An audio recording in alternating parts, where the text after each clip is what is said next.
Ladies and gentlemen, Florida is really struggling to try to get everybody to understand this curriculum that they're coming out with down there in Florida. And Ron DeSantis on the campaign trail is getting slammed all over the place for what's going on in Florida. And so it just seems like now, as he's out there, he's doing bad. I mean, his campaign is sinking faster than a rock in water. And every time he tries to explain this slavery benefit, it just seems to keep imploding on him. And everything is just getting worse. To be all honest with you, I don't even see why he is still on the campaign trail. That's how bad he's doing. He's not raising hardly any money. Whatever donors he had, that has clearly dried up. And people are just not feeling this man at all. I'm going to go ahead and let you listen to this audio, and I'll be right back with more of my commentary. Florida's new social studies educational standards have drawn national scrutiny from academics and politicians alike, particularly the state's revised language around how skills enslaved people learned could be used for their benefit. The language has been attacked by Florida Governor Ron DeSantis' opponents in the 2024 presidential campaign on both sides of the aisle, including the Democratic Vice President Kamala Harris and Tim Scott of South Carolina, the only Black Republican U.S. Senator.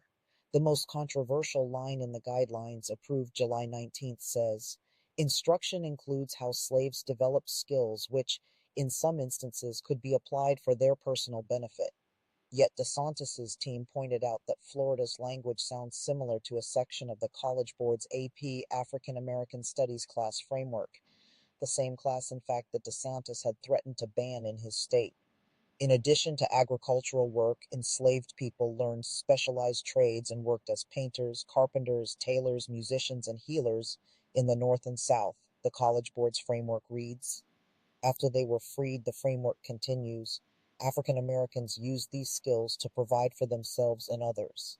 In a statement to Time, the College Board said, "We resolutely disagree with the notion that enslavement was in any way a beneficial, productive, or useful experience for African Americans.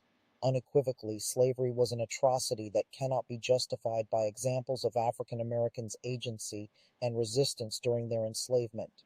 The current class framework does include a discussion about the skills enslaved people brought with them that enslavers exploited, as well as other skills developed in America that were valuable to their enslavers, emphasizing that enslaved Africans used those skills to survive, build community, and create culture in resistance to their oppression.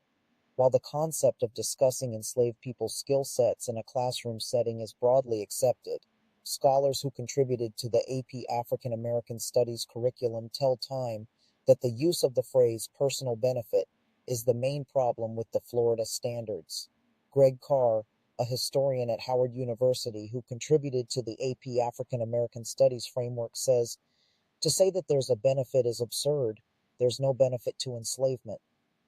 What the Florida standards do not underline, he says, is that enslaved people are trying to use their talents, their skills, their memory, their culture to resist in ways big and small.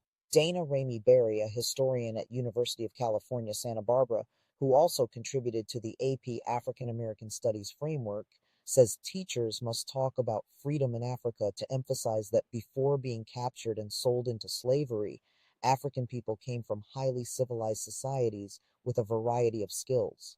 DeSantis's campaign did not respond to a request for comment.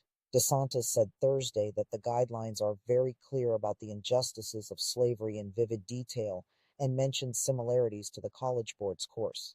State standards are guidelines for teachers. School districts will use them to develop their own curricula, but teachers are supposed to use them as a jumping off point and add more context.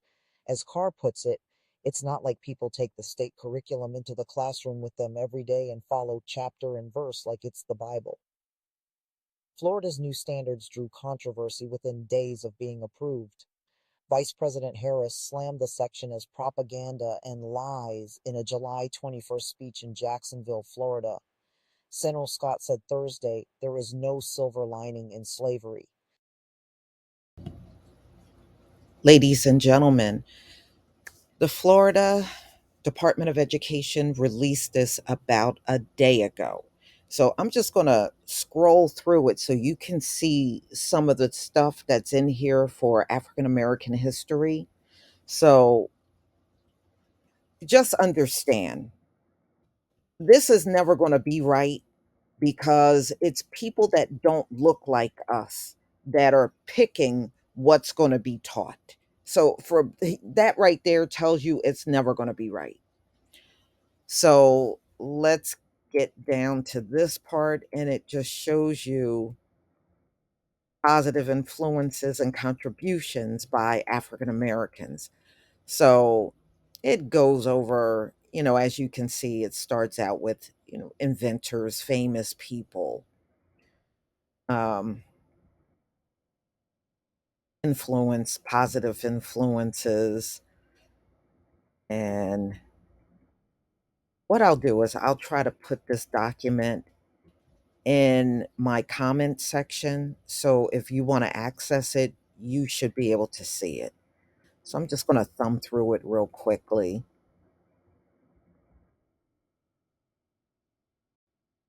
And okay, so it goes over the slave trade, uh, from what I'm looking at in this part. But like I said, it is never going to be right. You got to understand the agenda is to make themselves, them folks trying to make themselves look as good as possible, and that itself is impossible. It is impossible for them to take their history and try to make themselves look good now. You're like 500 years late and a day short. So here's more: founding of a nation through Reconstruction, which we know you didn't participate in any of that. Is only the people that did actual work. Abolitionist movements. So it's quite a bit. This is, they said overall, the whole document is like 200 pages long, probably, I think 216. So it's got a lot of stuff in here, but there was the Virginia colony, Jamestown. They will never tell the real history about that, y'all. Yeah, why don't they will never tell you the condition of the people in Jamestown before they brought the slaves in, because they were doing real bad in Jamestown, but that'll conveniently be excluded. So it goes into the political and social, but instructions on how slavery increased through natural production and the smuggling of human contraband. Mm, mm, mm.